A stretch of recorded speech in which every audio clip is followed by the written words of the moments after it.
नमस्कार शेतकरी बांधवांनो, आज आपण बघणार आहोत वांगे पिकावरील लाल कोळी कशा प्रकारे नियंत्रण करावे। वांगे पिकावर लाल कोळीचा खूप जास्त प्रमाणात अटॅक असतो। त्याकरता दोन स्प्रे घेणे गरजेचे असतात। स्प्रे घेताना पानाच्या खालच्या बाजूला औषध जाईल अशा प्रकारे स्प्रे घेणे। पहिला स्प्रे सकाळी सल्फर 80% 200 लिटर पाण्यासाठी 100 ग्रॅम घेणे। सल्फरचं प्रमाण जास्त घेऊ नये, कारण सल्फर जास्त प्रमाणात गेल्यानंतर फुलगळ होऊ शकते। 2 नंबरचा स्प्रे, दुसरा स्प्रे लगेच संध्याकाळी घेणे।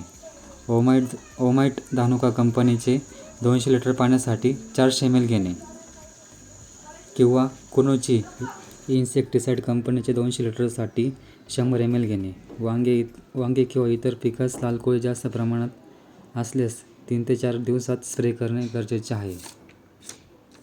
वांगे व इतर पिकांसाठी फुलकळीसाठी माहितीसाठी कमेंट करा, माहिती द्यायचा प्रयत्न करेन। माझ्या चॅनलला लाईक करा, सबस्क्राईब करा, बेल आयकॉनला क्लिक करा। धन्यवाद।